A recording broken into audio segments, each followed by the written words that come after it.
ఇక మేడ్చల్ తెలంగాణ జాతిపిత కేసీఆర్ పుట్టినరోజు వేడుకలు ఘనంగా నిర్వహించారు. ఎమ్మెల్యే పర్రి రాజశేఖర్ రెడ్డి ఆధ్వర్యంలో జరిగిన బీఆర్ఎస్ నాయకులు కార్యకర్తలు భారీ సంఖ్యలో పాల్గొన్నారు. ఈ కార్యక్రమంలో భాగంగా కేసీఆర్ చిత్రపటానికి పాలాభిషేకం చేశారు. ఎంతో మంది రాష్ట్రం కోసం పోరాడి మధ్యలో వదిలేసి నాయకులు ఎంతో మంది ఉన్నా కేసీఆర్ తెలంగాణ కోసం తన ప్రాణాలను సైతం పణంగా పెట్టి రాష్ట్రాన్ని సాధించారని మరి రాజశేఖర్ రెడ్డి గుర్తు చేశారు. ఘనంగా జరుపుకోవడం జరిగింది. ఇక్కడికి పెద్ద ఎత్తున కార్యకర్తలు, లీడర్లు అందరికీ కూడా కేసీఆర్ గారి బర్త్డే సందర్భంగా ప్రతి ఒక్కరికి శుభాకాంక్షలకు ఇక్కడ పెద్ద ఎత్తున తరలి వచ్చినందుకు ధన్యవాదాలు కూడా తెలియజేస్తున్నారు.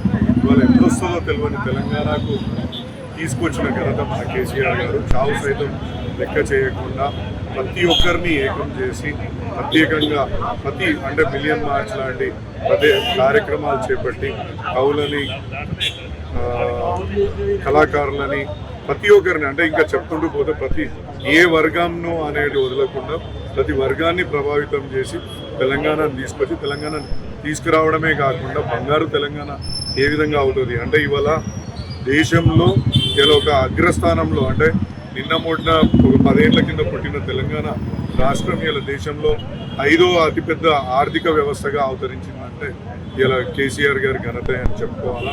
ఇలా ప్రతి సందర్భంలో డెవలప్మెంటే కాకుండా సంక్షేమ పథకాలను కూడా ఇవాళ ఆయనను చూసి కేంద్ర ప్రభుత్వం కూడా కాపీ కొట్టే విధంగా సంక్షేమ పథకాలను తీసుకొచ్చిన ఘనత కూడా కేసీఆర్ గారిది. ఇలా ఆయనని మించిన నాయకుడు మనకైతే లేడు, తెలంగాణకు లేడు. అటువంటి నాయకుని బర్త్డే జరుపుకోవడం మా అందరికీ కూడా ఒక అదృష్టంగా భావిస్తూ ఇలా చేసుకుంటున్నందుకు నిజంగా చాలా సంతోషం.